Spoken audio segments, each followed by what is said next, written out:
То есть пока экономика не начнет страдать в других странах так, что ликвидность, ведь все дело в ликвидности, все дело в деньгах, куда мировые деньги текут.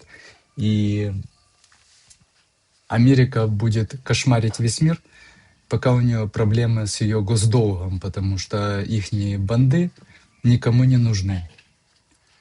Китай покупает золото, потому что боится держать в бандах.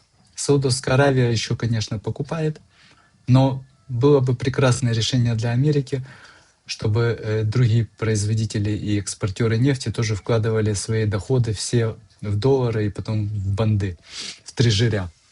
И Иран, конечно, для этого идеально подходит. Вот чего они, я думаю, их главная цель, чтобы весь экономический плюс, бюджетный плюс от торговли нефтью переходил в американские банды, как Саудовская Аравия это делает десятилетиями.